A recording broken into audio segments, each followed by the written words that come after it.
మీలాంటి నాలాంటి దైవజనులకి శిష్యులు ఏర్పడ్డారు. యేసు శిష్యులు కనుమరుగైపోయారు. యేసు శిష్యులు లేరు.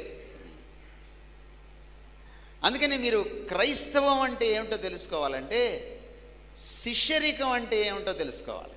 అంతే కాదు, బౌన్సర్లు కూడా ఉంటున్నారు, భజన పరులు ఉంటున్నారు, వందిమాగతులు ఉంటున్నారు, తందానాలు ఉంటున్నారు. ప్రభు చాలా స్పష్టంగా చెప్పాడు, మీరు గురువులని పిలువబడకండి, ఎందుకంటే నేనొక్కడినే గురువును. చెప్పేకండి దేవుడి సన్నిధిలో కూర్చొని. ఈ అర్థం లేని మంత్రాలు కాదు. When you utter a word in the presence of the Lord, be careful. అప్పుడు నేను ఆయన ఒక ప్రశ్న అడిగాను, ఆయన ఊహించిన ప్రశ్న. 18 ఏళ్ళ నుంచి ఐక్య క్రిస్మస్ పెట్టుకున్నారు కదా, మీకు ఐక్యత వచ్చిందా అని అడిగాను. ఎన్ని డినామినేషన్స్ వస్తాయి మీ ఐక్య క్రిస్మస్కి? చాలామంది వస్తారు సార్, అన్ని రకాల చర్చిల వాళ్ళు వస్తారు. మీకు ఐక్యత వచ్చిందా? మనమందరం క్రైస్తవులము, కనీసం క్రైస్తవులం అని పిలువబడుతున్నాం కదా అట్లీస్ట్. అందుకని ఈరోజు క్రైస్తవం గురించి మాట్లాడాలని ఆశపడుతున్నాను. దేవుడి భారం నా మనసులో పెట్టాడు మీకోసం. What it means to be a Christian. ఒక క్రైస్తవురాలు అంటే ఏంటి, ఎవరు? మీరు ఎలా అభివర్ణిస్తారు, లేక మీరు ఎలా నిర్వచిస్తారు ఒక క్రైస్తవుడిని, క్రైస్తవురాల్ని? లేక క్రైస్తవం అంటే మీరు ఏమని చెప్తారు? ఈరోజు ఆలోచించాల్సినటువంటి విషయం. ఇక్కడ పైన అంతా కూర్చున్నారు క్రైస్తవులు. సో అంచేత మీరు ప్రతి ఒక్కరు కూడా ఆత్మవిమర్శ చేసుకుంటూ ఆలోచించాల్సినటువంటి విషయం. నిజానికి కొత్త నిబంధనలో క్రైస్తవులు అన్న మాట చాలా తక్కువగా వాడారు. చాలా చాలా తక్కువగా మీకు కనపడుతుంది. Not even 10 times, not even 5 times. కానీ క్రైస్తవులకు బదులుగా వాడిన పదం ఏంటంటే శిష్యులు. ఆ పదాన్ని కొత్త నిబంధనలో 121 సార్లు వాడారు. కొత్త నిబంధనలో 121 times. నేను ఈ మెసేజ్ ప్రిపేర్ అయ్యి మార్నింగ్ 4 o'clockకి పడుకున్నాను. నేను లెక్కేసి పడుకున్నాను. 121 times. మీరు అపోస్తల కార్యాలు 11వ అధ్యాయం 26వ వచనం చదివితే, యాంటియోక్ అనే ఒక సిటీలో, ఒక పట్టణంలో మొదటిసారి క్రీస్తు శిష్యులను క్రైస్తవులని లోకం పిలిచింది.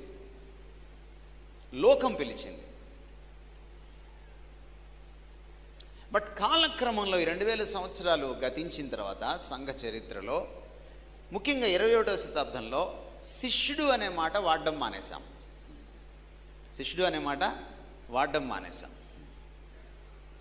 వాడడం మానేయడమే కాదు, మనకు ఇంకోటి కూడా జరిగింది. ఒక దుర్మార్గం, ఒక ఘోరం జరిగిపోయింది. దైవజనులకి శిష్యులు ఏర్పడ్డారు. ఎవరికి? మీలాంటి నాలాంటి దైవజనులకి శిష్యులు ఏర్పడ్డారు. యేసు శిష్యులు కనుమరుగైపోయారు. యేసు శిష్యులు లేరు. అందుకని మీరు క్రైస్తవం అంటే ఏమిటో తెలుసుకోవాలంటే శిష్యరికం అంటే ఏమిటో తెలుసుకోవాలి. అది చాలా ప్రాముఖ్యం. అపోస్తల కార్యాలు 11:26లో మాట మీరు తీసుకోగలిగితే, శిష్యులను మొదట అంతియొకయలో క్రైస్తవులు అని పిలిచారు.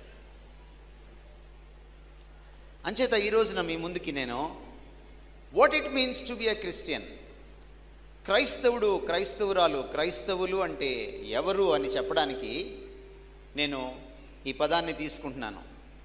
శిష్యుడు అంటే ఎవరు, శిష్యురాలు అంటే ఎవరు? Number 1, I want to make it clear throughout my sermon, when I use the word disciple or shishya, I mean the shishya of Jesus Christ. క్రీస్తు వారి శిష్యులు. నేను ఆ పదం వాడినా వాడకపోయినా మీరు దాన్ని అర్థం చేసుకోవాలి. దాని అంతరార్థం అదే. There is no other shishya in the Christendom. క్రైస్తవంలో వేరే శిష్యులు లేరు. యేసుక్రీస్తు వారు వెళ్ళిపోయేటప్పుడు గట్టిగా ఒక మాట చెప్పి వెళ్ళారు. చాలా గట్టి మాటలు చెప్పారు ఆయన. అందులో ఒకటేమిటంటే, మీరు గురువులని పిలువబడకండి అని చెప్పి వెళ్ళారు. మీరు గురువులని పిలువబడకండి. ఎందుకు చెప్పాడు ఆ మాట? ఈరోజు చాలామంది దైవజనులు గురువుల్లా బిహేవ్ చేస్తున్నారు, గురువుల్లా ప్రవర్తిస్తున్నారు. వారి పక్కన శిష్యులే కాదు, బౌన్సర్లు కూడా ఉంటున్నారు. భజన పరులు ఉంటున్నారు, వందిమాగతులు ఉంటున్నారు, తందానాలు ఉంటున్నారు. ప్రభు చాలా స్పష్టంగా చెప్పాడు, మీరు గురువులని పిలువబడకండి. ఎందుకంటే నేనొక్కడినే గురువును. గురు శిష్య పరంపర అనేక మతాల్లో ఉంది, అనేక సంస్కృతుల్లో ఉంది. ఉదాహరణకి ప్లాటో, సోక్రటీస్, వీళ్ళకి కూడా శిష్యులు ఉన్నారు. చాలామంది కళాకారులకు శిష్యులు ఉన్నారు. మన దేశంలో గురు పరంపర విపరీతంగా ఉంది. అనేక మంది గురువులకు శిష్యులు ఉన్నారు. ఆదిశంకరాచార్యుడికి శిష్యులు ఉన్నారు. కానీ వాళ్ళ పరంపరకు, యేసుక్రీస్తు వారి శిష్య పరంపరకు తేడా ఏమిటంటే, వాళ్ళ పరంపరలో గురువు పోయాక పెద్ద శిష్యుడు గురువు అవుతాడు, సీనియర్ శిష్యుడు గురువు అవుతాడు. అప్పుడు మిగిలిన వాళ్ళు ఆయనకు శిష్యులు అవుతారు. కానీ ఇక్కడ గురు పరంపర లేదు, శిష్య పరంపర మాత్రమే ఉంది. ఇక్కడ క్రీస్తే గురువుగా ఉంటాడు. ఎందుకంటే ఆ గురువులు చచ్చిపోయారు, మళ్ళీ లేవలేదు. ఈ గురువు చనిపోయాడు, తన కోసం చనిపోలేదు, తన పాపాల నిమిత్తం చనిపోలేదు, మన కోసం చనిపోయాడు, మన పాపాల నిమిత్తం చనిపోయాడు. మన పాపము నిమిత్తమే కాదు, లోకమంతటి పాపము నిమిత్తము ఆయన ప్రాయశ్చిత్తమై ఉన్నాడు, శాంతికరమై ఉన్నాడు. 1 యోహాను పత్రిక 2:2 ప్రకారం. కనుక ఈ సజీవుడైన గురువుకి మరొక సక్సెసర్, వారసుడు, గురువు లేడు. Even the so called Guru is a శిష్య టు క్రైస్ట్. గురువుగా పిలువబడుతున్న నాలాంటి వాళ్ళందరూ కూడా క్రీస్తుకు శిష్యులుగా ఉండాల్సిందే. మీరు గురువులని పిలువబడకండి. I am the one and only guru. గురువు గురించి నేను చాలా చెప్పగలను, కానీ ఇప్పుడు శిష్యుడు గురించి మన ప్రస్తుత సందేశం. శిష్యుడి దగ్గరికి వద్దాం. కాబట్టి ఇక్కడ శిష్యుడు ఎవరు అంటే, మీరు 1వ శతాబ్దంలో తీసుకున్నా, 21వ శతాబ్దంలో తీసుకున్నా, as far as Christianity is concerned, the శిష్య is a శిష్య of Christ. మొదటి శతాబ్దంలోనైనా 21వ శతాబ్దంలోనైనా శిష్యుడంటే, శిష్యురాలంటే క్రీస్తు శిష్యుడు, క్రీస్తు శిష్యురాలు అని మీరు మనసులో ముద్ర వేసుకోవాలి ఈ సత్యాన్ని. ఇప్పుడు మనం వాక్యంలోకి వెళ్దాం. ఎవరు శిష్యుడు మనం తెలుసుకున్నప్పుడు ఎవరు క్రైస్తవుడో మనం తెలుసుకోగలుగుతాం. ఎవరు శిష్యుడు అని మనం చూసినప్పుడు మనకి వాక్యంలో యేసుక్రీస్తు వారి మాటల్లో కూడా, సంభాషణల్లో కూడా అనేకమైన విషయాలు, లక్షణాలు, అర్హతలు మనకి కనిపిస్తాయి. ఆ కనిపిస్తున్నటువంటి లక్షణాలని మనం చూద్దాం. Number 1, the disciple of Christ trusts or puts his trust in his master. యేసుక్రీస్తు వారి శిష్యుడు, శిష్యురాలు తన గురువు గారి మీద విశ్వాసం ఉంచుతారు. తన గురువు గారిని నమ్ముకుంటారు. ఎవరా గురువు గారు? మీకు ఆల్రెడీ చెప్పాను, క్రీస్తు ఒక్కడే. క్రీస్తు శిష్యుడు, శిష్యురాలు మీరు అయితే తప్ప మీరు క్రైస్తవులు కాదు. బాప్తిస్మం తీసుకోవడానికి కానీ, బలలో చేయి వేయడానికి కానీ మీకు అర్హత లేదు, నాకు అర్హత లేదు, మరి ఏ అర్హత లేదు. అక్కడ చేయి వేసేటప్పుడు అయోగ్యంగా చేయి వేయకూడదని రాయబడింది 1 కొరింథీ పత్రిక 11వ అధ్యాయంలో. నా యోగ్యత ఏంటనే ప్రశ్న వస్తుంది. అయోగ్యంగా చేయి వేయకూడదు అన్నప్పుడు the immediate question is, the most logical question is, what is యోగ్యత? The worthiness, the qualification to share the table of Christ. Saint Augustine అడిగితే ఆయన ఏమన్నాడంటే, saint Augustine by the way క్రీస్తు 4వ శతాబ్దానికి సంబంధించిన గొప్ప వేదాంతి, గొప్ప క్రైస్తవ తత్వవేత్త, గొప్ప భక్తుడు. సెయింట్ అగస్టిన్ ఏమన్నాడంటే, నాకు యోగ్యత లేదు అని గుర్తించడమే దేవుని సన్నిధిలో యోగ్యత అన్నాడు. దట్స్ ది యోగ్యత. Not because I'm a senior member in the Baptist church, not because I am a committee member or a choir member. నాకు యోగ్యత లేదు. ఏంటి మరి నా యోగ్యత? నా యోగ్యత క్రీస్తు రక్తం ఒక్కటే. సిలువ వేయబడిన క్రీస్తు నాకు యోగ్యతనిచ్చింది. ఆ సిలువ, ఎవరైతే ఆ సిలువను ఆశ్రయించారో, ఎవరైతే క్రీస్తు సిలువ వేయబడిన క్రీస్తు పాదాల దగ్గరికి చేరారో, ఎవరైతే ఆయనతో తమ పాపాన్ని ఒప్పుకొని ఒక అనుబంధం ఏర్పరచుకున్నారో వాళ్ళకు మాత్రమే యోగ్యత. దట్ ఈస్ కాల్డ్ విశ్వాసం, ట్రస్ట్, ఫెయిత్. శిష్యరికం అక్కడ స్టార్ట్ అవుతుంది. ఒకసారి శిష్యుడు అయితే మళ్ళీ వెనక్కి తిరిగి చూడకూడదట. నాగటి మీద చేయి వేయువాడు వెనుక తిరిగి చూడడు అంటున్నారు ప్రభు. ఆయన ఒక కర్షకుడి ఎగ్జాంపుల్, ఒక రైతు ఎగ్జాంపుల్ తీసుకున్నాడు ఆయన.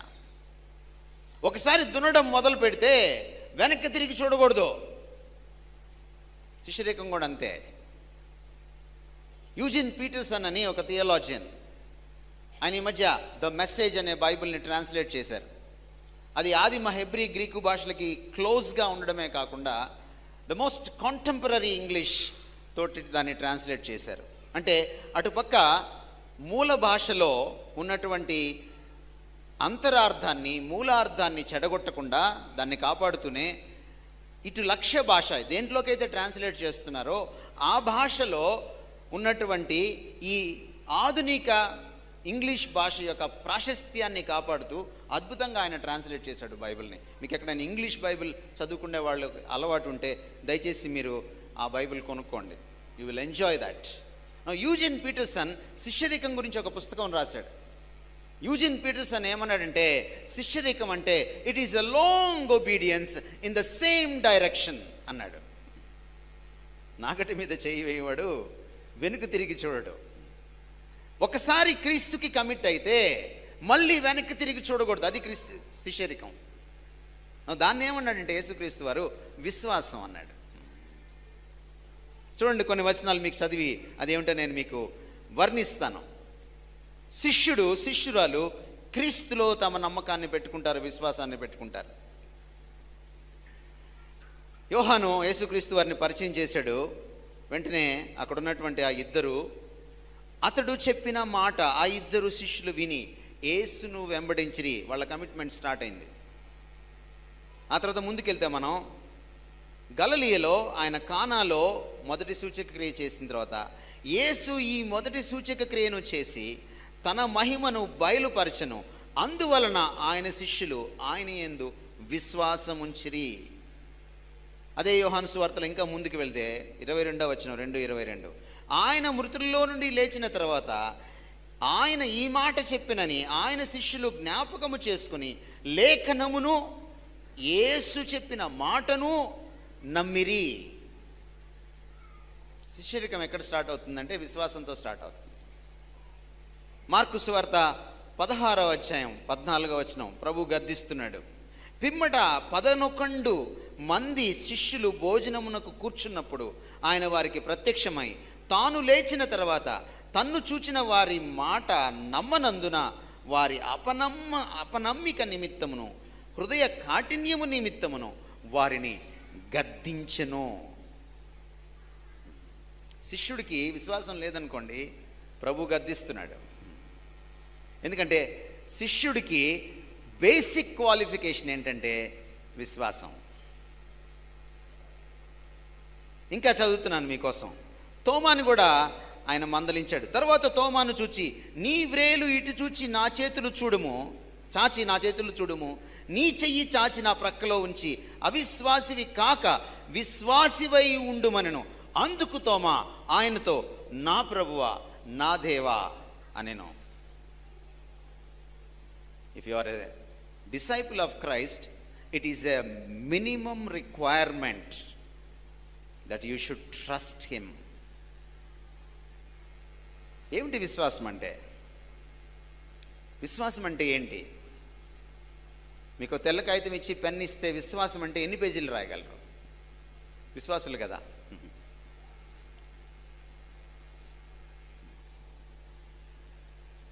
ఒకవేళ ఒక టావుకి 4 పేజీలు ఉంటాయి. టావు అంటే ఇప్పుడు వాళ్ళకి తెలియదు అనుకుంటా, కట్ షీట్లో వచ్చేసినాయి. కట్ షీట్కి 2 పేజీలు ఉంటాయి. 2 పేజీలు కూడా మీరు విశ్వాసం అంటే ఏంటో రాయలేకపోయారు అనుకోండి, సుత్తి కొట్టకుండా సూటిగా, మీరు విశ్వాసులు కాదు. You don't know who you are. మీకు ఒక ఎగ్జాంపుల్ చూపిస్తాను. యోహాను సువార్త 2 మీరు 23, 24 చదివితే, కానా వివాహంలో ఆయన సూచక క్రియ చేశాక ఆయన యెరూషలేముకి వెళ్ళాడు. నా యెరూషలేముకి వెళ్ళాక ఆయన అనేక సూచక క్రియలు చేశారు, అద్భుతాలు చేశారు. చేసినాక ఏం జరిగింది అంటే, అనేకులు ఆయన యందు విశ్వాసం ఉంచారు. ఈరోజు అద్భుతాలు వాళ్ళ దగ్గరికి పరిగెడుతున్నారు కదా మన వాళ్ళు. అద్భుతాలు, ప్రవచనాలు ఈరోజు అంత స్టైల్. ప్రవచనాలు చెప్పే ఆయన కూడా అదేమిటో కానీ మన గురించి చెప్పట్లా. ప్రవచనాలు కారు గురించి, పువ్వు గురించి, ఫ్యాన్ గురించి చెప్తున్నాడు ప్రవచనాలు. ఆయన ఎవరు చెప్పమన్నారో మనకు తెలియదు. కారు గురించి, పువ్వు గురించి, ఫ్యాను గురించి. అంటే ఈయన రాజకీయ నాయకుడా లేక ఈయన దేవుడు పంపించిన నాయకుడా? ఈ ముసుగు మీరే తీసి చూసుకోవాలి. ఈ ఫ్యాన్ గురించి, కారు గురించి, పువ్వు గురించి మాట్లాడే ఆయన మీ వనస్థలిపురంలో కొన్ని ఎకరాల స్థలం కొని రేపు అక్కడ చర్చి పెట్టబోతున్నాడు. జాగ్రత్త, వెళ్ళిపోయారేమో. Take care. నా ట్విస్ట్ ఏంటంటే, యోహాను సువార్త 2వ అధ్యాయం 23, 24లో ఆయన అనేక అద్భుతాలు చేశాడు, అనేకులు ఆయన్ని విశ్వసించారు, కానీ యేసు ప్రభు వాళ్ళ విశ్వాసాన్ని అంగీకరించలా. That's the twist of the story. మీరు చూసుకోండి కావాలంటే బైబిల్ తెరిచి. You know why?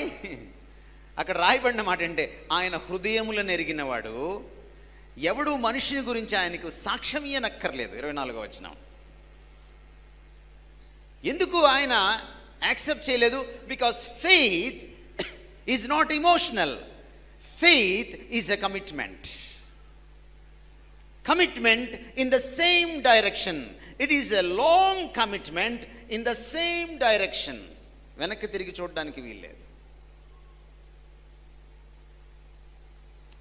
మన భక్తి గ్రాఫ్ ఎలా ఉంటుంది? మన కమిట్మెంట్ గ్రాఫ్ ఎలా ఉంటుంది? ఇలా వెళ్తుంటుంది. ఆదివారం ఇలా వెళ్తుంది కదా. అది కూడా ఆదివారం ఉదయం, సాయంత్రం కాదు. మళ్ళీ ఇలా వెళ్తుంటుంది, లెంట్లో పైకి వస్తుంది కదా. తర్వాత వెంట అయిపోతుంది ఆ భక్తి అంతా, బయటికి వెళ్ళిపోతుంది, ఎగ్జాస్ట్ ఫ్యాన్ తీసుకెళ్ళిపోయినట్టు. The Lent, after Lent your piety will be went out. ఆ తర్వాత గుడ్ ఫ్రైడే, ఈస్టర్ వస్తుంది, మళ్ళీ పైకి వెళ్తుంది. ఆ తర్వాత 31వ తారీఖు రాత్రి వస్తుంది, డిసెంబర్. అప్పుడైతే లెంపలేసుకోవడాలు, ఏడుపులు, కన్నీళ్ళు, ప్రమాణాలు, బాసలు, ఒట్లు.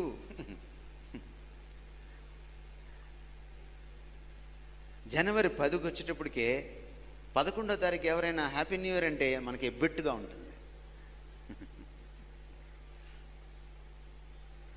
యేసు ప్రభు కోరుకుంటున్న విశ్వాసి వాడు కాదు. ఈ కమిట్మెంట్ ఎల్లప్పుడూ ఉండేది, అది రోజు రోజుకి పెరిగేది. విశ్వాసం అంటే ఆయన మీద ఆనుకుపోవడం, విశ్వాసం అంటే ఆయన తట్టే చూడడం, విశ్వాసం అంటే ఆయన్ని హత్తుకుపోవడం, విశ్వాసం అంటే ఆయన్నే గురిగా పెట్టుకోవడం, విశ్వాసం అంటే ఆయన తప్ప మరింకేది నాకు గొప్పది ప్రధానమైంది కాకపోవడం. అది విశ్వాసం. అక్కడ స్టార్ట్ అవుతుంది శిష్యరికం. ఈరోజు ప్రశ్న ఏంటంటే, మీకుందా అలాంటి విశ్వాసం? ఎంతకాలమైంది మీరు క్రైస్తవులయ్యి? ఎంతకాలమైంది మీరు మారు మనస్సు పొంది? ఎంతకాలమైంది మీరు బాప్తిస్మం తీసుకొని? మీ భక్తి గ్రాఫ్, మీ విశ్వాసం గ్రాఫ్ ఎలా ఉంది? ఇందాక నేను చెప్పినట్టుందా? లేకపోతే ప్రగతి సాధిస్తోందా? 10 ఏళ్ల క్రిస్మస్కి ఇప్పటి మీ క్రిస్మస్కి భక్తి మారిందా? 10 ఏళ్ల మీ లెంట్కి ఇప్పటి మీ లెంట్కి భక్తి మారిందా? ఇన్ ఎ పాజిటివ్ సెన్స్ ప్రగతి సాధించిందా? ఇఫ్ నాట్, మీ శిష్యరికాన్ని ఆయన క్యాన్సిల్ చేస్తాడు. మీరు నేను శిష్యులం కాదు ఆయనకి. That's number 1. ఈరోజు ఇక్కడ కూర్చున్నటువంటి యంగ్స్టర్స్, పిన్నలు, పెద్దలు అందరూ, చర్చి పెద్దలు, చర్చిలో సామాన్యులు అందరూ కూడా చెక్ చేసుకోవాల్సిన విషయం. What is the degree of your faith? Faith అంటే ఏమని నేర్పించారంటే మనకి, ఇది జరిగిపోతుంది, నేను అడిగింది ఇచ్చేస్తాడు. నో, అది ఫెయిత్ కాదు. నేను అడిగింది అన్నీ ఇచ్చుకుంటూ కూర్చుంటే ఆయన ప్రభు ఎలా అవుతాడు? నేను సేవకుడిని ఎలా అవుతాను? నేను ప్రభు అవుతాను. ప్రార్థన అంటే నాకు అది ఇచ్చే ప్రభు, నాకు ఇది ఇచ్చే ప్రభు అని చెప్పడం కాదు. నీకేది ఇష్టం ప్రభు అని అడిగి, నా చిత్తం కాదు నాయనా, నీ చిత్తం చేస్తాను అని గెత్సెమనిలో నేర్పించాడే మన ప్రభు. అది విశ్వాసం అంటే. విశ్వాసం అంటే submitting to the sovereign lordship of Christ.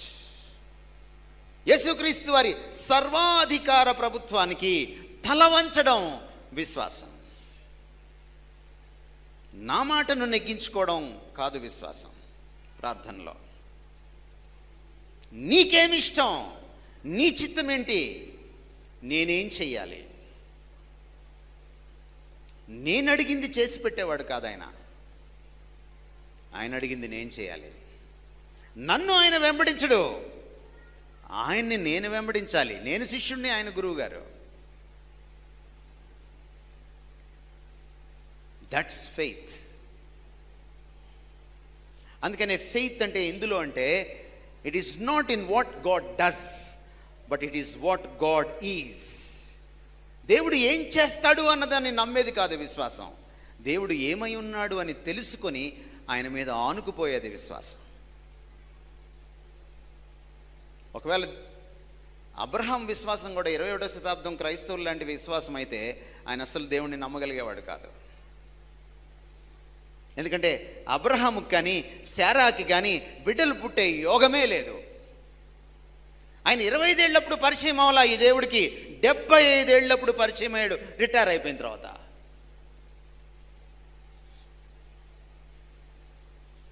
But what made Abraham to trust God? It is the character of God, not what God does in his life. అప్పటికి ఈ దేవుడు అబ్రహాంకి పరిచయం లేదు. ఏదో చేసి పెట్టాడు, అబ్బా మొన్న చేశాడు కదా ఈరోజు కూడా చేస్తాడని నమ్మడానికి.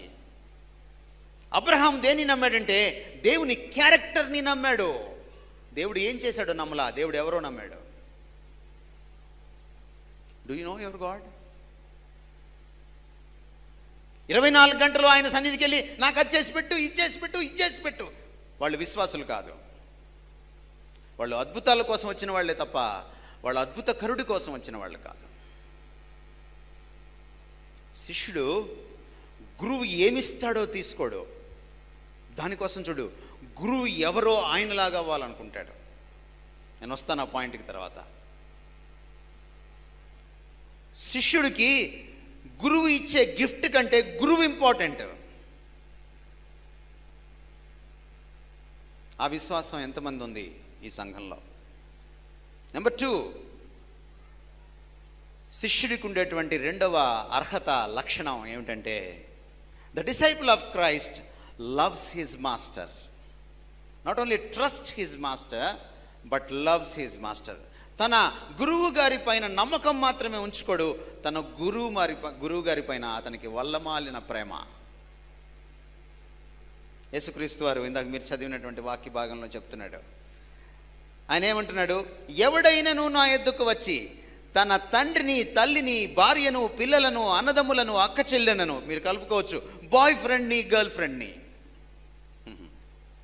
మీరు ఇంకా కలుపుకోవచ్చు చర్చిలో పదవిని,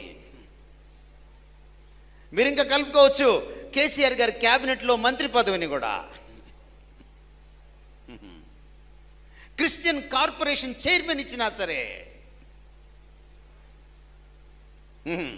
ఇప్పుడు మీరు చదవచ్చు, తన ప్రాణమును సహా ద్వేషింపకుంటే వాడు నా శిష్యుడు కానేరడు. Is he promoting hatred? ఈ క్రీస్తు ద్వేషాన్ని ప్రమోట్ చేస్తున్నాడా? నో. మీరు ప్యారలల్గా ఇంకో ప్యాసేజ్ ఉంది, మత్తయి సువార్త 10:37 మీకోసం చదువుతున్నాను.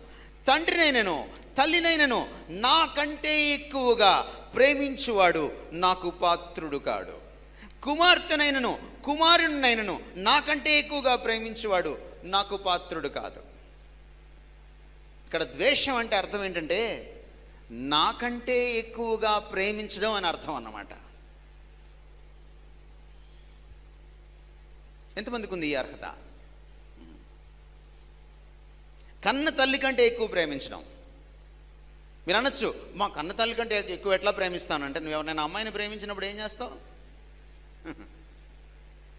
మన ఎవరో పెట్టారు ఫేస్బుక్లో, కని పెంచి ఇన్ని లక్షలు తగలేసి చదివించి డాక్టర్ని చేసి ఇంజనీర్ని చేసిన తర్వాత ఎవడో ప్రేమలేఖ రాస్తే ఓ పూవిస్తే వాడితో వెళ్ళిపోవడం న్యాయమేనా అని ఆస్ట్రేలియా నుంచి పాపం ఒక తండ్రి వేదనగా రాశాడు. ఎంతమంది న్యాయం అంటారు అని పాపం ఫేస్బుక్లో పెట్టాడు.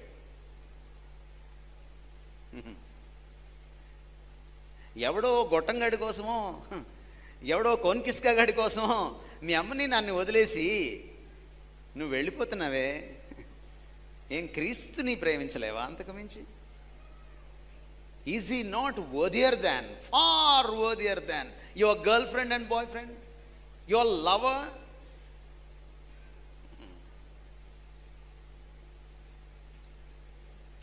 ఈయనండి శిష్యుడంటే. శిష్యుడంటే ఎవరంటే, ఈ ప్రపంచంలో దేనికన్నా ఎవరికన్నా చివరికి తనకన్నా ఎక్కువగా దేవుణ్ణి ప్రేమించేవాడే శిష్యుడు. అతడే క్రైస్తవుడు, క్రైస్తవురాలు. నీకు ముందే చెప్పాను, శిష్యుడు ఈజ్ ఈక్వల్ టు క్రైస్తవుడు, శిష్యురాలు ఈజ్ ఈక్వల్ టు క్రైస్తవురాలు. కమాన్, చెక్ చేసుకోండి మీరు క్రైస్తవులా కాదా. మేబీ మీరు బ్యాప్టిస్టులు అయి ఉండొచ్చు, అందులో మీకు 100 మార్కులు పడవచ్చు. బట్ మీరు క్రైస్తవులు, శిష్యులు అన్నప్పుడు 100 మార్కులు పడతాయో లేదో మీరు చూసుకోండి. That's important, because every Baptist cannot be a Christian.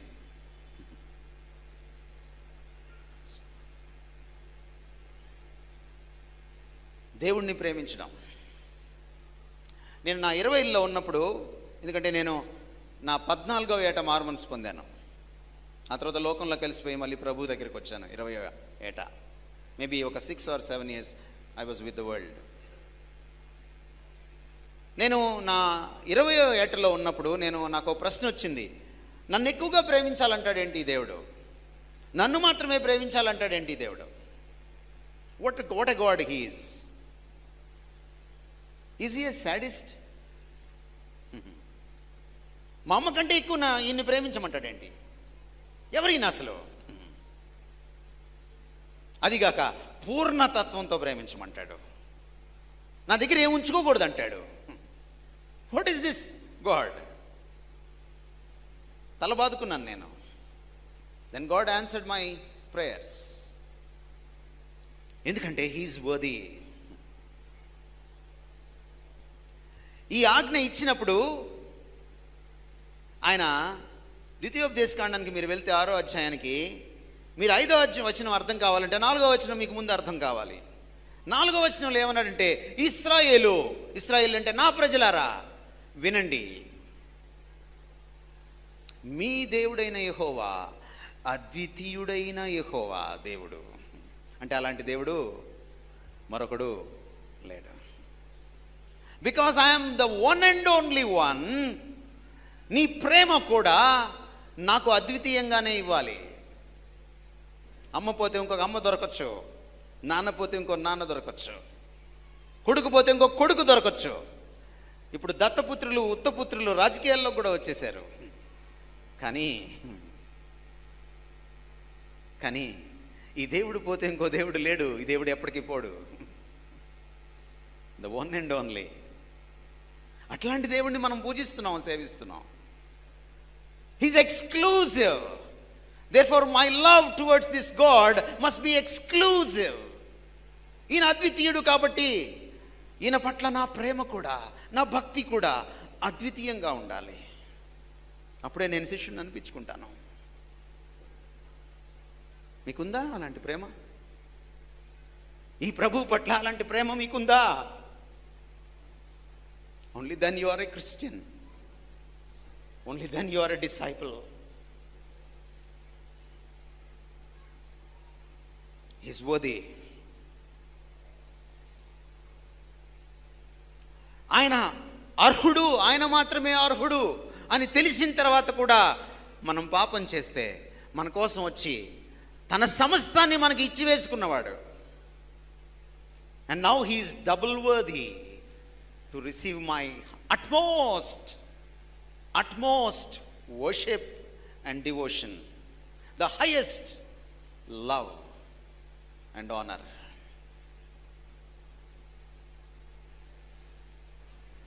ఈరోజు మనం ఆత్మ పరీక్ష చేసుకోవాలి. మనం అలాంటి శిష్యులమా కాదా? Number 3, the disciple of Christ not only trusts him, not only loves him like anything, but the disciple of Christ obeys his master's word. నిజమైన శిష్యుడు తన గురువు గారి మాట జవదాటడు. ఆయన గీసిన గీత దాటడు. తన గురువు గారు తనకు చెప్పిందే అతనికి ఆమెకు వేదం. దానికి మించినటువంటి ఆజ్ఞ లేదు, ప్రమాణం లేదు. మీకోసం చదువుతున్నాను. యోహాను సువార్త 14:21.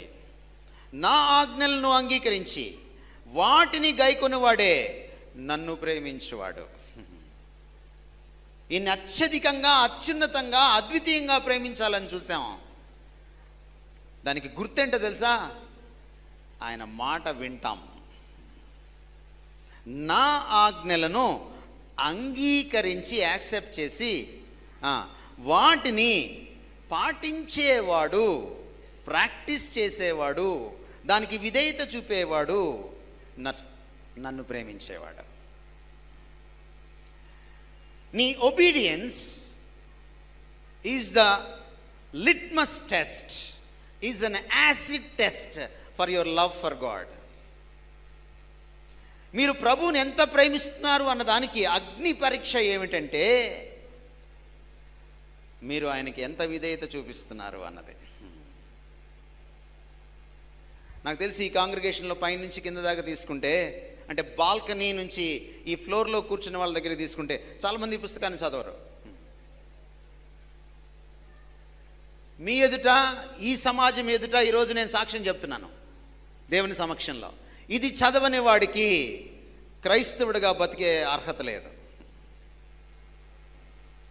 క్రైస్తవుడిగా వాడికి పుట్టగతులు ఉండవు. Let me tell you this. ఎందుకంటే మీ గురువు గారి మాట ఇందులో ఉంది. కొత్త నిబంధన రాయకముందు ఆయన ఈ మాట చెప్పాడు. లేఖనములలో జీవముందని మీరు చెబుతారు కదా, వెళ్ళి లేఖనాలు చదవండి, అందులో నేను దొరుకుతాను. లేఖనములు నా గురించి సాక్ష్యం ఇస్తున్నాయి. Right from Genesis to revolution, Christ, Christ, Christ. In every book of all the 66 books, Christ is revealed and portrayed. ఆదికాండం నుంచి ప్రకటన గ్రంథం వరకు ఆమూలాగ్రంగా ప్రతి పుస్తకంలో క్రీస్తే ప్రస్ఫుటమయ్యాడు. మీకు తెలుసా ఆ క్రీస్తు? Have you red this Bible enough? లేకపోతే ఎప్పుడో రాసిన ఈ పుస్తకం నాకెందుకు పనికి వస్తుందని అనుకుంటున్నారా? If you don't no this book, you don't no Christ.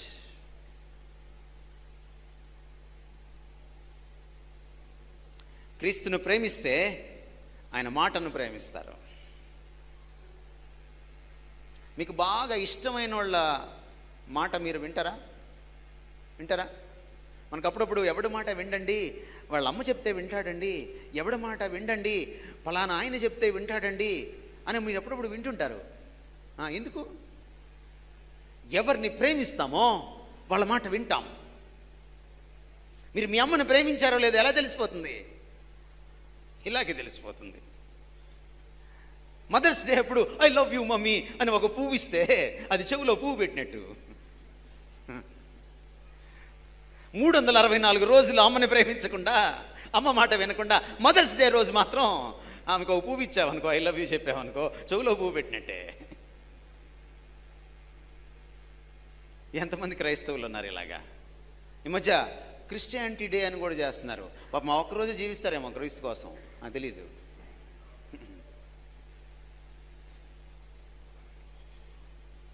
విధేయత ఆయన చెప్తున్నాడు చాలా స్పష్టంగా. యేసు, ఒకడు నన్ను ప్రేమించిన యెడల వాడు నా మాట గైకొనును, అప్పుడు నా తండ్రి వానిని ప్రేమించును, మేము, నేను నా తండ్రి వాని యొద్దకు వచ్చి వాని యొద్ద నివాసము చేతుము. బయట శిష్యులకి ఇక్కడ శిష్యులకి ఏంటి తేడా అంటే, అక్కడ గురువుగారు శిష్యుడు బయట ఉంటాడు, ఇక్కడ గురువుగారు శిష్యుడు లోపల జీవిస్తాడు. ఎప్పుడు? నిజమైన శిష్యులు అయినప్పుడు. నిజమైన శిష్యులు ఎప్పుడవుతాం? ఇదిగోండి, ఆయన మాట విన్నప్పుడు.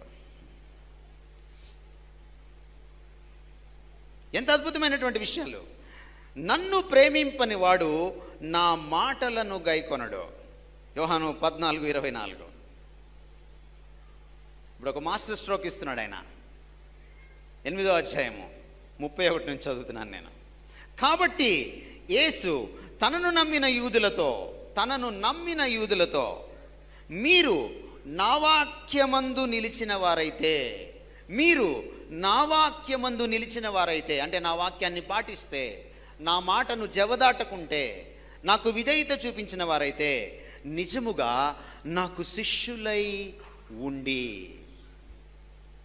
ఎప్పుడవుతారు మీరు నిజంగా శిష్యులు? వాక్యం విన్నవాళ్ళు కాదు. ఇది ఫస్ట్ సండే కదండి, ఇది సెకండ్ సండేనా? ఎవ్రీ సండే ఉంటుందా మీకు టేబుల్? ఎవ్రీ సండే ఉంటుందా? ఏమండి, ఉంటుందా? బ్యాప్టిస్ట్ చర్చ్లో చాలా సంతోషం. Praise the Lord for that. I really appreciate you for that. సాధ్యమైనంత తరచుగా ప్రభు శరీరంలో, ఆయన రక్తంలో మనం సాదృశ్యంగా ఉన్న రొట్టెలో, ద్రాక్షరసంలో పాల్పుచ్చుకోవాలి. అయితే ఒకవేళ ఇది నెలకి ఒకసారి పెట్టుకున్నారనుకోండి, మీకు జనం తగ్గిపోతారు రావడం. నెంబర్ 1. నెంబర్ 2, ప్రిపేర్డ్గా రారు చర్చ్కి, సరదాగా వస్తారు చర్చ్కి. అందుకని I said praise the Lord. నేను ఎందుకు అంటున్నానంటే, క్రీస్తు మాట విన్నవాడే నిజమైన శిష్యుడు. వాళ్ళకు ఒకటి జరుగుతుందంట, వాళ్ళు సత్యాన్ని గ్రహిస్తారట.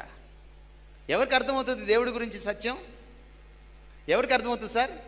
శిష్యుడికి మాత్రమే. సత్యముతో ఆరాధించేవాడు ఎవడు? ఇప్పుడు నాకు చెప్పండి. క్వైర్లో ఉన్న వాళ్ళందరూ కాదు.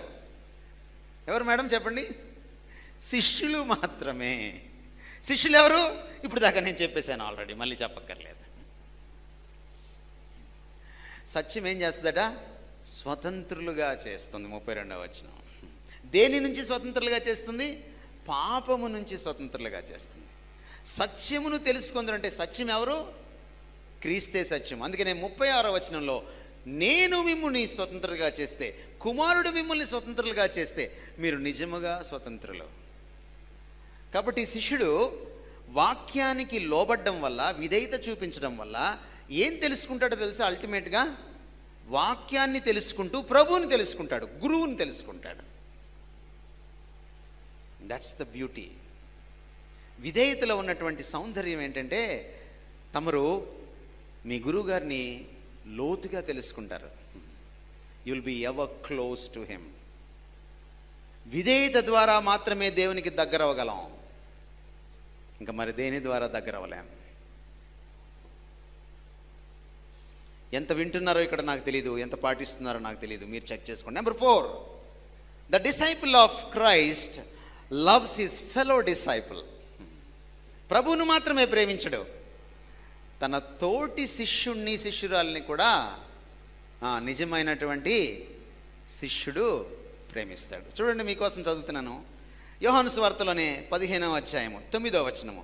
తండ్రి నన్ను ఎలాగూ ప్రేమించెనో నేనును మిమ్మును అలాగూ ప్రేమించితిని, నా ప్రేమ యందు నిలిచియుండుడి. ఏంటి దీని అర్థం? తండ్రి నన్ను ఎలా ప్రేమించాడో నేను మిమ్మల్ని అలా ప్రేమించాడట.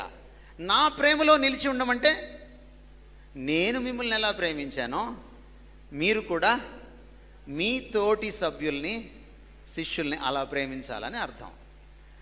పరలోక ప్రార్థన చెప్పారు కదా ఇందాక, మీరు చెప్పారా? అందులో ఏమన్నారు? మా రుణస్తులను మేము క్షమించిన ప్రకారము. అసలు ఈ రూల్ కానీ ఆయన ఫాలో అయితే మీ రుణాలు క్షమించబడతాయా? ఊరికే అడుగుతున్నా మిమ్మల్ని, ఏం సార్? ఊరికి చెప్పేకండి దేవుడి సన్నిధిలో కూర్చొని. ఈ అర్థం పర్థం లేని మంత్రాలు కాదు. When you utter a word in the presence of the Lord, be careful, you must mean it. ఈయన చెప్తున్నాడు చాలా స్పష్టంగా, ఏమంటున్నాడు? నిజమైన శిష్యుడు నన్ను మాత్రమే ప్రేమించడు, నా శిష్యులందరినీ, నా శిష్యురాళ్ళందరినీ ప్రేమిస్తాడు. చూడండి ఎంత స్పష్టంగా చెప్తున్నాడు. చూడండి, మీరు ఒకరినొకడు ప్రేమింపవలనని ఈ సంగతులను మీకు ఆజ్ఞాపిస్తున్నాను. యోహాను 15:17. 13లోకి వెళ్దాం, కొంచెం వెనక్కి వెళ్దాం. 34-35లో ఆయన అంటున్నాడు, మీరు ఒకరినొకరు ప్రేమింపవలనని మీకు క్రొత్త ఆజ్ఞ ఇచ్చుచున్నాను. నేను మిమ్మును ప్రేమించినట్టే మీరును ఒకరినొకరు ప్రేమింపవలన. ఎలా ప్రేమించాలి? ఎలా ప్రేమించాలి? నేను మిమ్మును ప్రేమించినట్టు మీరు ఒకరినొకరు ప్రేమించాలి. మనం ఎలా ప్రేమిస్తాం? మనం ప్రేమించడానికి కొన్ని ఉన్నాయి. మీ చర్చిలో ఉన్నాయో లేదో నాకు తెలీదు. ఖచ్చితంగా మీరు కూడా ఆంధ్రులే కాబట్టి, మీరు కూడా తెలుగువారే కాబట్టి, మీరు కూడా భారతీయులే కాబట్టి, మీరు కూడా భారతీయ క్రైస్తవులే కాబట్టి మీలో కూడా ఇది ఉండుండాలి, ఈ దోషం ఉండుండాలి. కులాన్ని బట్టి ప్రేమిస్తాం. కాదనగలరా ఎవరైనా? ఎక్కడో ఈ కాంగ్రిగేషన్లో ఒక మహానుభావుడు, ఒక మహానుభావురాలు ఉండుంటుంది, అలా కాకుండా.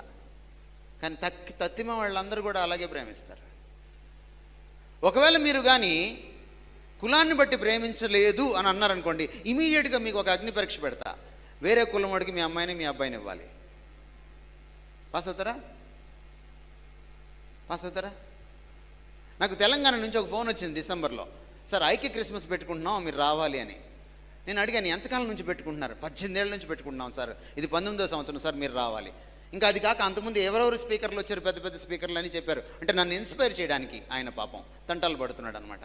అప్పుడు నేను ఆయన ఒక ప్రశ్న అడిగాను, ఆయన ఊహించిన ప్రశ్న. 18 ఏళ్ళ నుంచి ఐక్య క్రిస్మస్ పెట్టుకున్నారు కదా, మీకు ఐక్యత వచ్చిందా అని అడిగాను. ఎన్ని డినామినేషన్స్ వస్తాయి మీ ఐక్య క్రిస్మస్కి? చాలామంది వస్తారు సార్, అన్ని రకాల చర్చిల వాళ్ళు వస్తారు. మీకు ఐక్యత వచ్చిందా? ఒక డినామినేషన్లోనే ఐక్యత ఉందా, లేక డినామినేషన్కి మధ్య కూడా ఐక్యత ఉందా? మీ దగ్గర మీకు ఐక్యత ఉందా? ఐక్యత రాకపోతే ఎందుకు పెట్టుకుంటాం సార్ అన్నాడు ఆయన. అలానా? మరి మీరు ఒక కులం అబ్బాయిని ఇంకొక కులం అమ్మాయినికి ఇస్తున్నారా అని అడిగాను. ఆయన జానీ జానీ ఎస్పప్పలో రైమ్లో స్టోరీ లాగా హహహా అని నవ్వేశాడు కవరింగ్ కోసం. అట్లయితే నేను రానులే అన్నాను. నేను ఐక్య క్రిస్మస్లకి వెళ్ళడం మానేశాను. ఎందుకంటే ఐక్యత లేని ఐక్యత అది సుడో ఐక్యత, అది వేషధారణతో కూడిన ఐక్యత. ఈయన ఇక్కడ ఏమంటున్నాడంటే, మీరు నేను మిమ్ముని ప్రేమించినట్టు. యేసుప్రభు కులం చూస్తాడా? కులం? మరి మీరు ఎందుకు చూస్తున్నారు? ఆ గజ్జి తామర అని ఉంటుంది బయట, దానికి సపట మలమన్నా ఉంది, సైబాలన్నా ఉంది. మీ గజ్జికి ఏముందండి బాబు? నాకు చెప్పండి.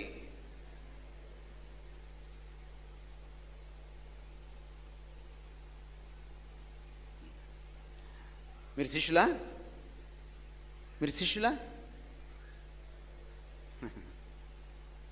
మీరు కుల నాయకులు, కుల శిష్యులు, కుల రోగులు.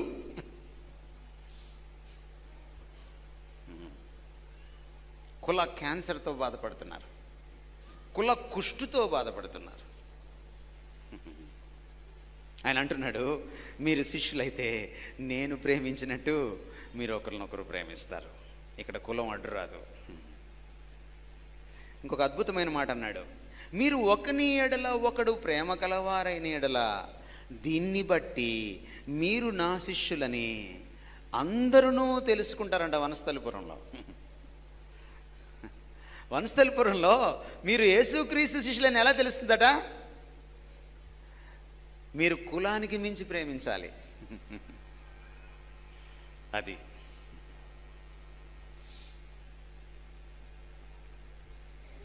నెంబర్ 5. యేసుక్రీస్తు శిష్యుడు, the disciple of Christ suffers for his master. నువ్వు శిష్యురాలివా? ఒకటి ఉంది నీకు, ఇది ఖచ్చితం. మరియు ఎవడైనను తన సిలువను మోసుకొని నన్ను వెంబడింపని ఎడల వాడు నా శిష్యుడు కానేరడు. సిలువ దేనికి గుర్తు సార్? 40 దినాలు లెంట్ చేస్తారే, 40 దినాల్లో కనీసం ఏమైనా ఒక త్యాగం చేస్తారా ప్రభు కోసం? పూలు పెట్టుకోకపోవడం త్యాగమా? ఏమంటే త్యాగమా అది? మీరు కొత్త బట్టలు వేసుకోకపోతే త్యాగమా?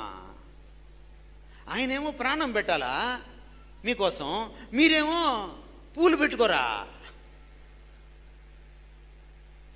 ముక్క తినకపోతే త్యాగమా? ముక్క తినకపోతే నీ మధ్యప్రదేశ్కే మేలు, నీ పొట్టక మేలు, నువ్వు వెయిట్ తగ్గుతావు, నీ కొలెస్ట్రాల్ తగ్గుతుంది, నువ్వు తొందరగా ఐసీయూకి వెళ్లకుండా ఉంటావు. నీకు కదా మేలు, ఆయనకేంటి మేలు నువ్వు ముక్క మానేస్తే? డానియల్ ఫాస్టింగ్ అంట, మళ్ళీ కొత్త కనుక్కున్నారు వీళ్ళు.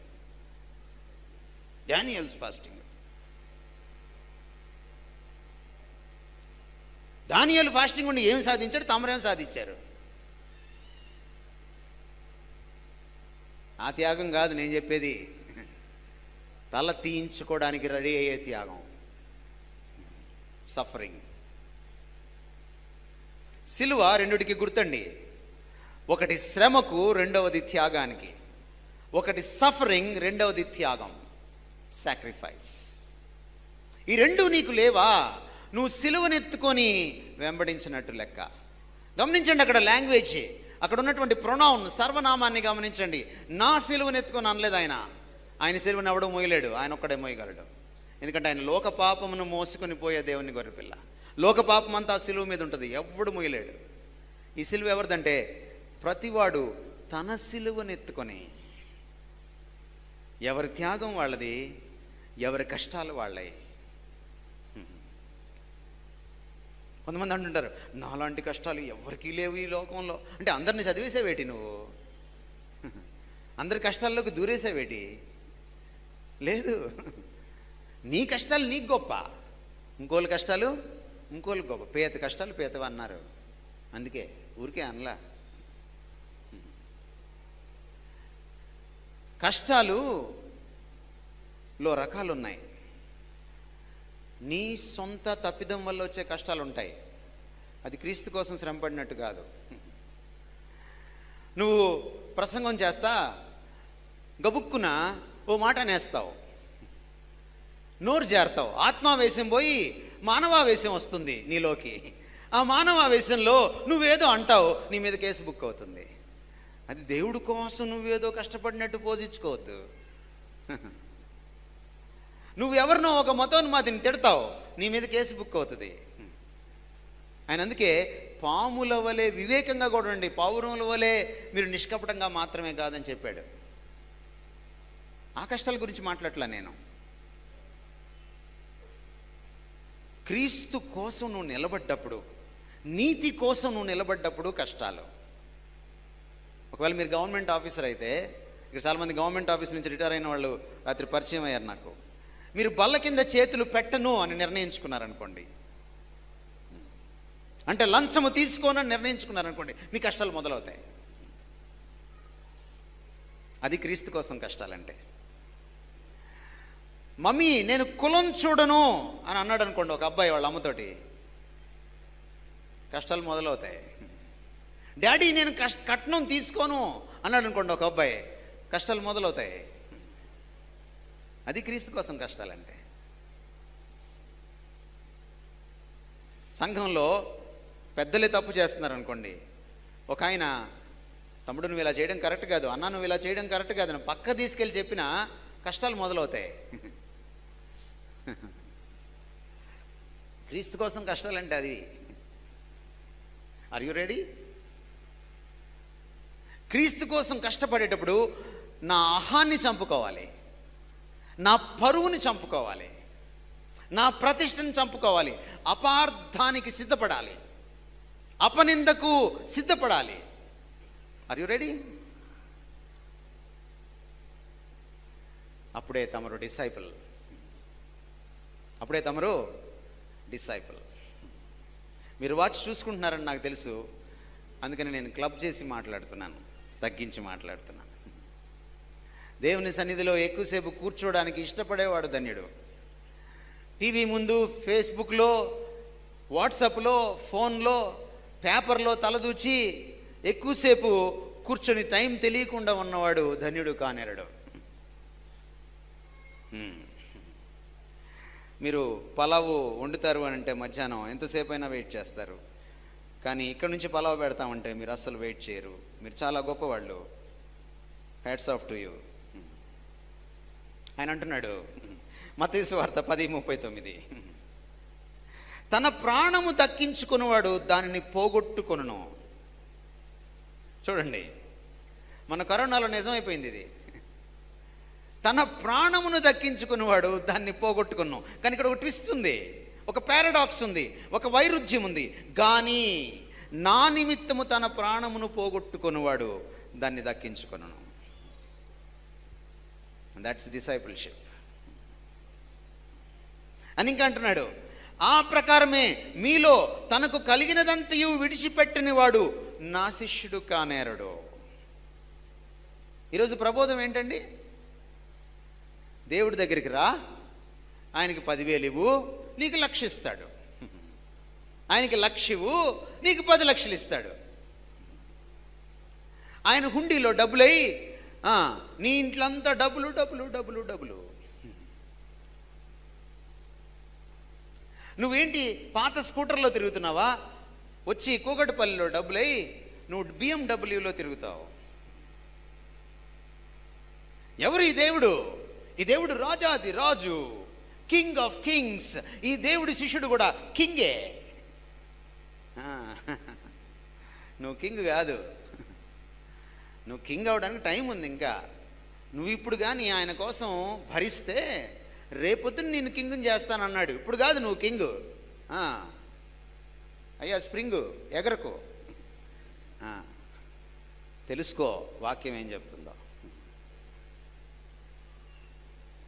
వాక్యం చాలా స్పష్టంగా చెప్తుంది, క్రైస్తవంలో త్యాగం తప్పనిసరి. కానీ మనం ఎందుకు వస్తున్నాం దేవుడి సన్నిధికి? దేవుడేదో ఇస్తాడని. బయట దేవుడికి ఈ దేవుడికి తేడా చెప్తా మీకు. బయట దేవుళ్ళు ఒక ఒప్పందం చేసుకుంటారు భక్తుడితో. భక్తుడు కూడా దేవుడితో ఒక ఒప్పందం చేసుకుంటాడు. అయ్యా నీ హుండీలో ఇంత వేస్తా, అయితే ఇప్పుడేను ఎందుకంటే దేవుడిని కూడా నమ్మలేడు. ముందేడు, ముందు మొక్కుకుంటాడు. నీ హుండీలో ఇంత వేస్తా, ఎప్పుడంటే నాకు అది చేసి పెట్టాలి నువ్వు.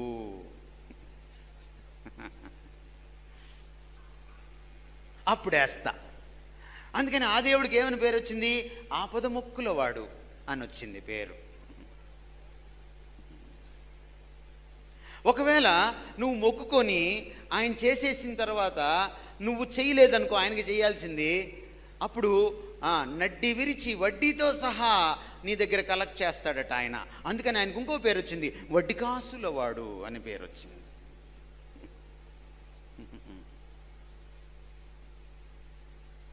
కానీ ఈ దేవుడు ఉన్నాడే, ఈయన అలాంటి దేవుడు కాదు. నువ్వు ఇస్తేనే ఇస్తా. మన రాజమండ్రిలో ఓ పాస్టర్ అమ్మ చెప్తుంది, చాలా పేరున్న పాస్టర్ అమ్మ. ఆమె చెప్తుంది, మనం దేవుడికి ఇస్తేనే మనకు ఆయన ఇస్తాడు. మీరు బ్లెస్ అవ్వాలనుకుంటున్నారా, ఆయనకి ఇవ్వండి. మరి పేదవాడి సంగతి ఏంటి? అంటే గొప్ప వాళ్ళనే దీవిస్తాడనమాట దేవుడు. అది కూడా గొప్ప వాళ్ళలో ఇచ్చేవాళ్ళనే దీవిస్తాడనమాట. పేదవాళ్ళకి ఏం చేయడు ఆయన. నీతిమంతుని మీద అనీతిమంతుని మీద ఏకరీతిగా వర్షము కురిపించేవాడు కదా ఈ దేవుడు. మర్చిపోయావా పాస్టరమ్మా? మర్చిపోయావా నువ్వు? వాక్యం వస్తే మాట్లాడాలి, లేకపోతే నోరు మూసుకొని కూర్చోవాలి. టెక్స్ట్ బుక్ బయటికి వెళ్ళి మాట్లాడేటువంటి అధికారం నీకు లేదు. నేను చెప్తున్నాడు, నా నిమిత్తము తనకు కలిగినదంతయు విడిచిపెట్టేవాడు, దానికి సిద్ధపడేవాడు నా శిష్యుడు. ఈరోజు పాస్టర్లు ఏం చెప్తున్నారంటే, అందరూ కాదు, కొందరున్నారు, వాళ్ళు ఎక్కువ గోల్ చేస్తున్నారు. ఈ మంచోళ్ళు ఏమో కాముగా కూర్చొని ఉన్నారు. అది ప్రాబ్లం. దేశం ఎందుకు చెడిపోయిందంటే చెడ్డోళ్ళని బట్టి కాదట, మంచోళ్ళు నోటి మీద వేలేసుకుని ఓటంట. అది ప్రాబ్లం. ఈ బ్యాచ్ ఉందే, ఈ గోల్ చేసే బ్యాచ్, వీళ్ళు చెప్తున్నారనమాట, అది కూడా దేవుడికి ఇవ్వడం అంటే అర్థం ఏంటో తెలుసా? నర్మగర్భంగా కనపడకుండా ఒక అంతర్లీన అర్థం ఏమిటంటే నాకివ్వడం. ఎందుకంటే నేను దైవాంశ సంభూతుణ్ణి, నేను కదా దైవజనుణ్ణి, నువ్వు నాకివ్వాలి.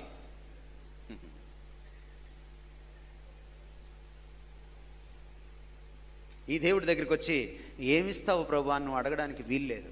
ఎందుకో తెలుసా? ఈయన నీకు ఇవ్వాల్సిందంతా ఇచ్చేశాడు, ప్రాణం కూడా ఇచ్చేశాడు. నీకోసం తన దేవత్వాన్ని విడిచిపెట్టకూడని భాగ్యం అని ఎంచుకోలేదు. నీకోసం జనన మరణాలు లేనివాడు జనన మరణాల్లోకి వచ్చాడు. నీకోసం పాపం ఎరుగనివాడు, పాపాన్ని కన్నులతో కూడా చూడలేనంత నిష్కలంకమైన కన్నులు కలిగిన వాడు పాపాన్ని, నీ పాపాన్ని, నా పాపాన్ని తన మీద వేసుకున్నాడు. There is no God like this. There is no God like this. ఇంకేం అడుగుతావు ఆయన్ని? జోబులు ఖాళీ అయ్యాక, ఆయనే ఖాళీ అయిపోయాక ఇంకేం అడుగుతావు నువ్వు ఆయన్ని? తాను రిక్తునిగా చేసుకునేను. నీకు సమస్తాన్ని ఇచ్చేసుకున్నాడు ఆయన. ఇప్పుడు అడుగుతున్నాడు ఆయన, నా కోసం ప్రాణమైనా ఇవ్వగలవా? ఆయనకు అధికారం ఉంది అడగడానికి, ఆయనకు అర్హత ఉంది అడగడానికి. ఆయనకు మాత్రమే అధికారం, అర్హత ఉంది అడగడానికి. Are you ready for a sacrifice? మిమ్మల్ని అందరినీ పేదవాళ్ళని చేసేస్తానని క్రీస్తు అడగట్లేదు. But if the point comes, if that requirement comes, నువ్వు రెడీనా దేన్నైనా వదిలిపెట్టడానికి క్రీస్తు కోసం? Only then you are a Christian, you are a disciple. Let me close.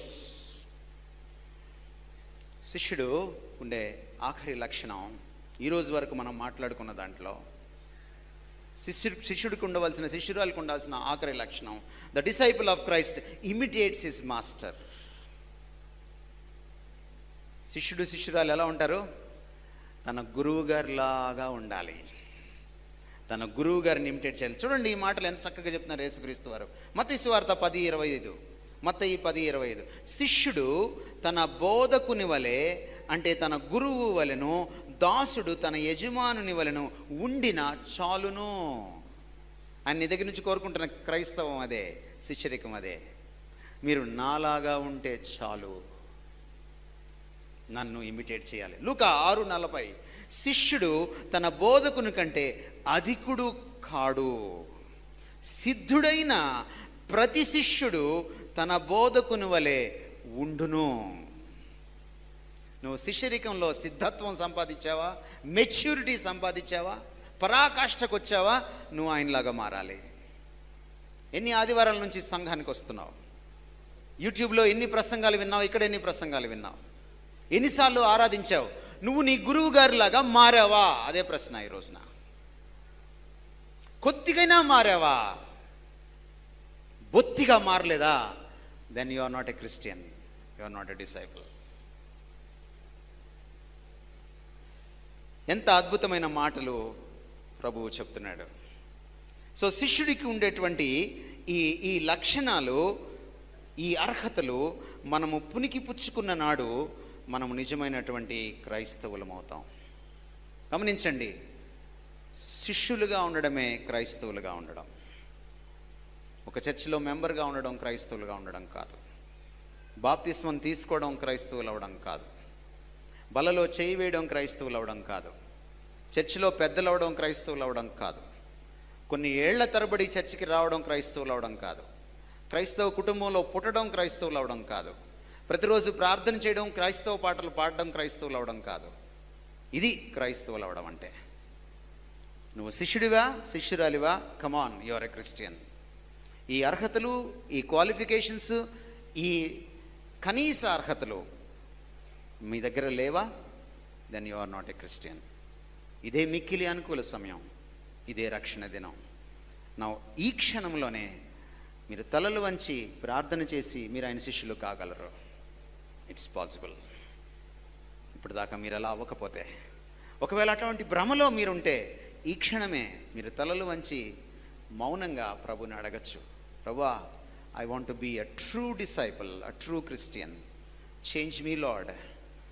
నన్ను క్షమించు, నీ రక్తంతో నన్ను కడుగు, నా హృదయంలోకి రా, నన్ను మార్చు. ఎవరైతే పూర్తిగా ఆయనకి అప్పగించేసుకుంటారో వాళ్ళని ఆయన మారుస్తాడు, మరొకరిని ఆయన మార్చడు. అది ఆయన పద్ధతి కాదు. ఆయన బలవంతంగా జుట్టుపట్టి ఎవరిని మార్చడు. చిన్న ప్రార్థన చేస్తాను, మీ మనసులో ప్రార్థన చేసుకుంటూ ఉండండి. మా ప్రేమ కలిగిన తండ్రి, నీ నిజమైన శిష్యులుగా మేము ఉండడానికి మాకు కృప చూపించండి. ఈ యొక్క వాక్యం మా హృదయాల్లో భద్రం చేసుకుని, అపవాది ఎత్తుకుపోకుండా లౌకిక ఆశలు, ధనాపేక్ష, వ్యామోహాలు ఎత్తుకుపోకుండా భద్రం చేసుకోవడానికి కృప చూపించండి. నీ ఆత్మ కార్యసిద్ధికి, నీ ఆత్మ ఫలింప చేయడానికి మమ్మల్ని అప్పగించుకుంటూ నీ కృప కలిగిన హస్తాల్లో మేము బలహీనమని ఒప్పుకొని, మేము నీలాగా బ్రతకడానికి, నువ్వు ఆశించిన రీతిగా బ్రతకడానికి, నిజమైన శిష్యులుగా ఉండడానికి మాకు ఆశ ఉన్నా దాన్ని ఆచరించలేని అశక్తతలో ఉన్న మాకు సహాయం చేయమని నీ వైపు చూస్తూ యేసుక్రీస్తు వారి పేట వేడుకుంటున్నాము తండ్రి.